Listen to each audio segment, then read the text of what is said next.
ಇನ್ನು ಪೊಲೀಸ್ ಠಾಣೆಯಲ್ಲಿಯೇ ಪೇದೆಗೆ ಸೀಮಂತ ಕಾರ್ಯವನ್ನು ನಡೆಸಲಾಗಿದೆ. ಮೈಸೂರಿನ ಸರಸ್ವತಿಪುರಂ ಠಾಣೆಯಲ್ಲಿ ಈ ಕಾರ್ಯಕ್ರಮ ನಡೆದಿತ್ತು.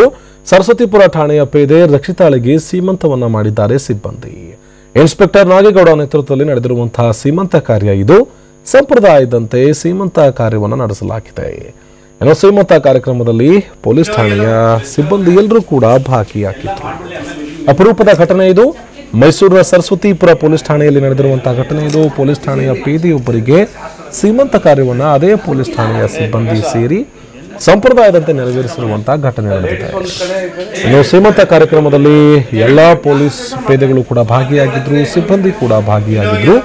ಮೈಸೂರಿನ ಸರಸ್ವತಿಪುರಂ ಠಾಣೆಯಲ್ಲಿ ನಡೆದಿರುವಂತಹ ಕಾರ್ಯಕ್ರಮ ಇದು. ಪೇದೆ ರಕ್ಷಿತಾ ಅವರಿಗೆ ಸೀಮಂತವನ್ನ ಮಾಡಿಸಿದ್ದಾರೆ ಅಲ್ಲಿರುವಂತಹ ಸಿಬ್ಬಂದಿ.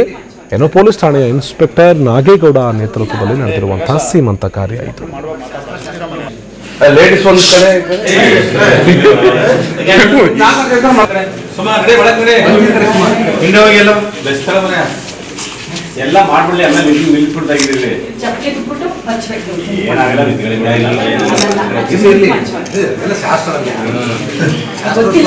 ಪ್ರಕಾಶ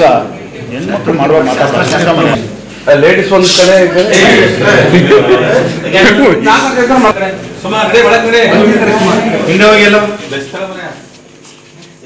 ಮಾಹಿತಿ ಕೊಡೋದಕ್ಕೆ ನಮ್ಮ ಪ್ರತಿನಿಧಿ ದಿಲೀಪ್ ದೂರವಾಣಿ ಸಂಪರ್ಕದಲ್ಲಿ ಜಾಯ್ನ್ ಆಗಿದ್ದಾರೆ. ದಿಲೀಪ್, ಅಪರೂಪದ ಘಟನೆ ಇದು ಮೈಸೂರಿನಲ್ಲಿ ನಡೆದಿದೆ. ತಮ್ಮ ಸಹೋದ್ಯೋಗಿಗೆ ಸೀಮಂತ ಕಾರ್ಯವನ್ನು ನಡೆಸಿದ್ದಾರೆ. ಯಾವಾಗ ನಡೆದಿರೋದು ಕಾರ್ಯಕ್ರಮ ದಿಲೀಪ್? ಒಂದು ರೀತಿಯಲ್ಲಿ ಅಪರೂಪದ ಘಟನೆ ಅಂತಾನೆ ಹೇಳ್ಬೋದು. ಯಾಕಂತಂದ್ರೆ ಪೊಲೀಸರು ಯಾವಾಗ್ಲೂ ಸದಾ ಒತ್ತಡದಿಂದ ಕೆಲಸ ಮಾಡ್ತಾ ಇರ್ತಾರೆ. ಯಾವ್ದು ಕೊಲೆ ಮತ್ತೆ ಸುಲಿಗೆ ಈ ಒಂದು ದರೋಡೆ ಕಾರ್ಯಗಳನ್ನ ಕಳ್ಳರನ್ನ ಕಂಡುಹಿಡಿಯುವಂತ ಕೆಲಸದಲ್ಲೇ ಮುಳುಗಿರ್ತಾರೆ. ಆದ್ರೆ ಪೊಲೀಸ್ ಠಾಣೆಯಲ್ಲಿ ಇಂಥದೊಂದು ಕಾರ್ಯಕ್ರಮ ನಡೆದಿರೋದು ನಿಜಕ್ಕೂ ಕೂಡ ಮೆಚ್ಚುವಂತದ್ದೇ. ಯಾಕಂತಂದ್ರೆ ಠಾಣೆಯ ಒಬ್ಬ ಸಿಬ್ಬಂದಿ ಗರ್ಭಿಣಿಯಾದಂತ ಸಂದರ್ಭದಲ್ಲಿ ಸೀಮಂತ ಕಾರ್ಯ ಮಾಡುವಂತದ್ದು ಸಾಕಷ್ಟು ಮೆಚ್ಚುಗೆ ವ್ಯಕ್ತಪಡಿಸ್ತಾ ಇದ್ದಾರೆ. ಯಾಕಂತಂದ್ರೆ ಅದರಲ್ಲೂ ಕೂಡ ಪೊಲೀಸ್ ಠಾಣೆಯ ಸಿಬ್ಬಂದಿಗಳು ಈಗ ಹೇಳುವಂತ ವಿಚಾರ ಏನಂತಂದ್ರೆ, ನಾವು ಸದಾ ಕೆಲಸದ ಒತ್ತಡ ಇದ್ವಿ, ಆದ್ರೆ ನಮ್ಗೆ ರಜಾ ಕೂಡ ಸಿಕ್ಕಿರ್ಲಿಲ್ಲ.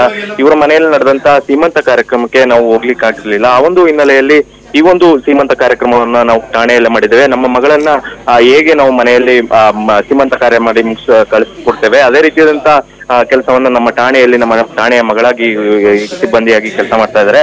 ಇವರಿಗೆ ಕೂಡ ನಾವು ಸೀಮಂತ ಕಾರ್ಯದಲ್ಲಿ ಮಾಡಿ ಇವ್ರನ್ನ ಕಳಿಸ್ಕೊಟ್ಟಿದ್ದೀವಿ ಅಂತ ಒಂದು ಮಾತುಗಳನ್ನ ಹೇಳ್ತಾ ಇರ್ತಕ್ಕಂಥದ್ದು. ಆನಂದ್. ಓಕೆ, ಧನ್ಯವಾದ ದಿಲೀಪ್ ಮಾಹಿತಿಗಾಗಿ.